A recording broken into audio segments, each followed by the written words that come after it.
Hello, કેમ છો બધા? મજામાં? બધાને મારા જય શ્રી કૃષ્ણ. આજે આપણે એક સાઉથ ઇન્ડિયન રેસીપી લઈ આવ્યા છીએ કે અત્યારે ઠંડીની સિઝન ચાલુ છે તો ગરમા ગરમ ખાવાની મજા આવે છે.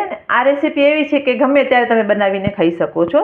તો આજે આપણે ચણાના દાળવડા લઈ આવ્યા છીએ. હવે ચણાની દાળવડા છે ને એ સાઉથ ઇન્ડિયન રેસીપી છે. જેમ આપણે મેંદુવડા છે કે ઇડલી છે સાંભાર સાથે ખાઈએ છીએ એવી જ રીતે આને પણ સાંભાર અને ચટણી સાથે ખવાય છે. અને આ એકદમ ટ્રેડિશનલ રેસીપી છે અને સિમ્પલ અને ઇઝી છે અને ઘરમાં સામગ્રી હોય એમાંથી જ બની જાય છે.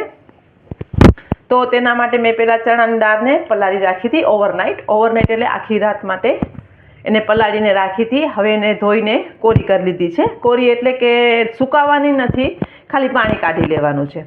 સાથે સાથે આપણે આદું છે, લીલા મરચાં છે, મીઠું છે, લીમડો છે, કોકોનટ, કોથમરી, લીલા મરચાં છે, થોડીક આખી ચણાની દાળ છે અને ડુંગળી છે. હવે લીમડો એ મારી પાસે ફ્રેશ નથી એટલે મારી પાસે જે હતો એ હું અત્યારે ઉમેરું છું. તમારા પાસે ફ્રેશ હોય તો તમે એ ઉમેરી શકો છો અને ના ઉમેરવું હોય તો તમે સ્કીપ પણ કરી શકો છો. સાથે તેલ છે. ઘણીવાર લીમડો આપણા પાસે ફ્રેશ હોય છે, ઘણીવાર નથી હોતું, પણ મારા પાસે ફ્રેશ એટલે કે સાવ તાજું નહોતું, 2 દિવસ પહેલાંનું હતું તો એનો ઉપયોગ કરું છું. અને સ્કીપ કરવું તો સ્કીપ કરી શકો છો. તો આપણે પહેલાં ચણાની દાળને પીસવાની છે. એ પીસવામાં આપણે આદું અને લીલા મરચાં ઉમેરી દઈશું. તો આમને આપણે ક્રશ કરી લઈશું. તો આપણે મિક્સર જાર લઈ લીધું છે અને ક્રશ કરવાનું એટલે એને દરદરું રાખવાનું છે, સાવ સ્મૂથ પેસ્ટ નથી કરવાની. સાથે આપણે સાઈડમાં તેલ ગરમ કરવા પણ મૂકી દઈશું. બીજી સામગ્રી આપણે પછી ઉમેરવાની છે તો આપણે એને ક્રશ કરી લઈએ. હવે આ બેટરને તમે બનાવી અને સ્ટોર કરવું હોય તો તમે 3 મહિના સુધી આને સ્ટોર કરી શકો છો. અને થોડુંક મેં પાણી લઈને ક્રશ કર્યું હતું, સાધારણ જ, બહુ નહીં, 2 થી 3 ચમચી જેટલું. અને આ બેટર મેં તમને કીધું એમ કે તમે 3 મહિના સુધી એને ફ્રીઝરમાં સ્ટોર કરી શકો છો. એને એરટાઈટ જે બેગ આવે છે ને, જીપલોક બેગ, એનામાં ભરીને રાખી શકાય છે. અને જ્યારે કરવું હોય એની અડધી કલાક પહેલાં કાઢી લેવા છે. પણ એમાં ડુંગળી નથી ઉમેરવાની જ્યારે તમને સ્ટોર કરવું હોય ત્યારે, નકર તમે ડુંગળી ઉમેરી શકો છો. તમે જોઈ શકો છો આપણી પેસ્ટ ફાઇન થઈ ગઈ છે, સરસ મજાની. હવે આપણે બીજી સામગ્રી એમાં ઉમેરી દઈએ. લીલા મરચાં છે, લીલું નાળિયેર છે, કોથમરી છે, મારી ફેવરેટ, તમને ન ગમતી હોય તો તમે સ્કીપ કરી શકો છો. થોડીક આખી ચણાની દાળ કે જે ખાવાના ટેક્સચરમાં સરસ લાગે છે, ડુંગળી છે, સ્વાદ પ્રમાણે મીઠું છે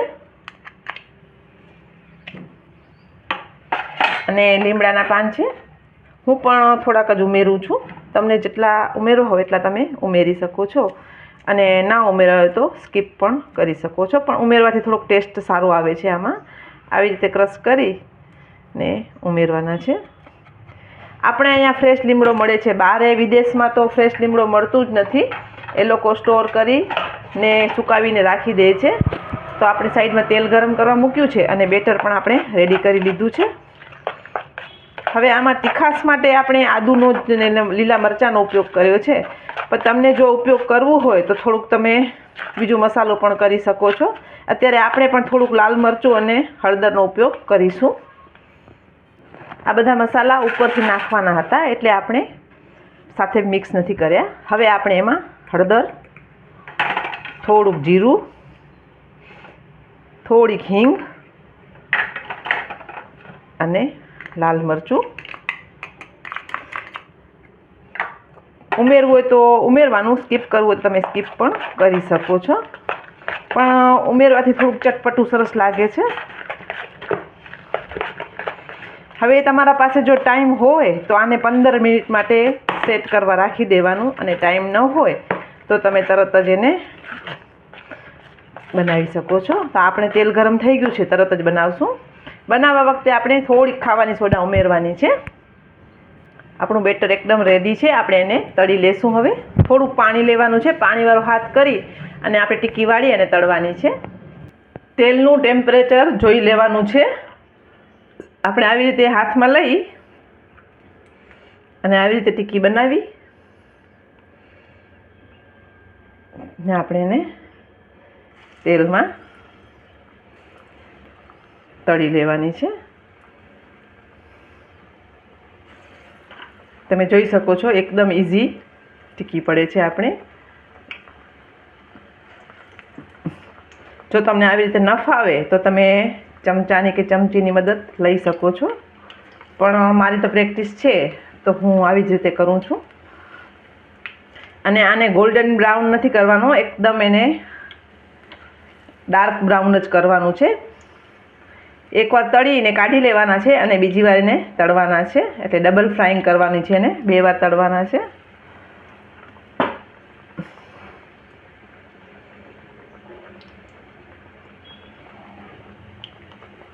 તો આપણે સરસ એને તળી લઈએ. તેલનું ટેમ્પરેચર બહુ ફાસ્ટ પણ નહીં અને ધીમું પણ નહીં, એવું ખાસ ધ્યાન રાખજો. જો ફાસ્ટ હશે તો ઉપરથી બળી જશે, અંદર કાચી રહી જશે, કારણ કે ચણાની દાળ છે. અને ધીમું હશે તો ટીકી તમારી છૂટી જશે. એટલે પહેલાં એને સેટ થવા દેજો, પછી જ એને પલટાવજો એને. તો આપણે ટીકીને તળી લઈએ. તો આપણી એક સાઈડ થવા આવી છે, તો આપણે પલટાવી લઈએ અને એને ડાર્ક બ્રાઉન જ કરવાની છે. પણ પલટાવીને પછી આપણે એને મીડિયમ હોટ તેલમાંથી ગરમ તળી લેવાની છે. અને આને ડીપ ફ્રાય જ કરવાની છે, સેલો ફ્રાય નથી થતી આ. તો આપણે એને સરસ તળી લેશું.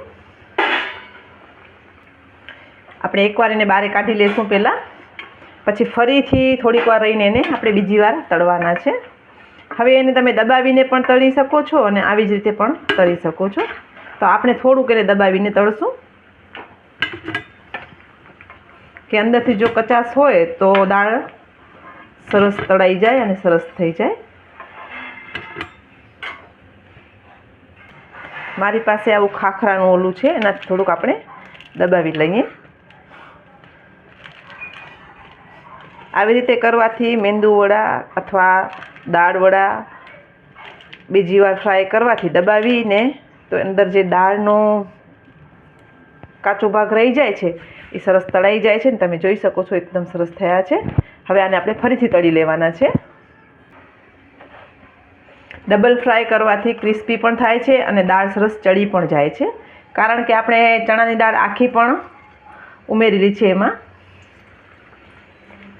અને કોઈ પણ જાતના ભજીયાને તમે ડબલ ફ્રાય કરો છો તો એનો ટેસ્ટ ડબલ થઈ જાય છે. તો આપણે ફરીથી એને તળી લેશું.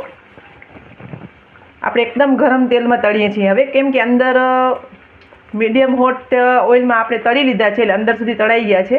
હવે જે ઉપરનું એનું ક્રિસ્પી પર જોઈએ છે કે ઉપરથી ક્રિસ્પી અને અંદર સોફ્ટ એવું સરસ થઈ જાય, એ રીતે આપણે એને ફરીથી તળી લઈએ. અને આ નાસ્તો એવું છે ને કે તમે સવાર સાંજ ગમે ત્યારે કોઈને પણ આપી શકો. તમારા ઘરે ગેસ્ટ આવવાના હોય તો તમે તૈયારી કરીને રાખી શકો છો અને ગરમા ગરમ પીરસી પણ શકો છો. અને સાઉથ બાજુ મેંદુવડા, ઈડલી, ઢોસા, દાળવડા એ તો આખો દિવસ મળતા જ હોય છે, પણ આપણે અહીંયા પણ સવાર સાંજ ઘણી જગ્યાએ મળે છે અને આપણે ઘરમાં પણ બનાવી શકીએ છીએ. એકદમ ઇઝી રેસીપી છે ને સામાન પણ મેં તમને કીધું કે ઘરમાંથી જ વસ્તુ મળી જશે. અને ચણાની દાળ છે એટલે તો ટેસ્ટી તો હશે જ. તળાઈ છે તોય સરસ સુગંધ આવી રહી છે.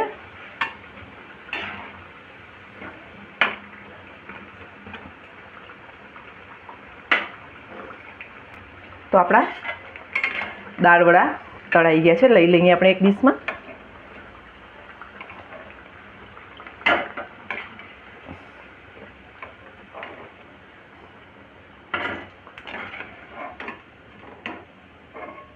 સર્વ કરી લઈશું. સર્વ કરી લઈએ.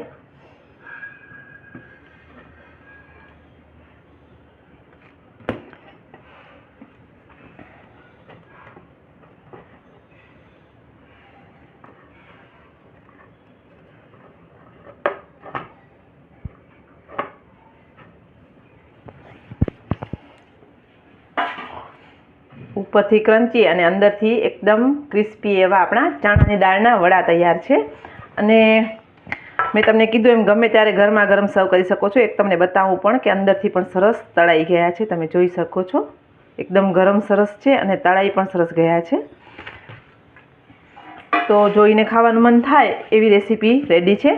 અને આ તમે છોકરાઓને નાસ્તામાં ડબ્બામાં પણ આપી શકો છો, કેમ કે આ તમે ઠંડા આપશો ને તો પણ સારા જ લાગે છે.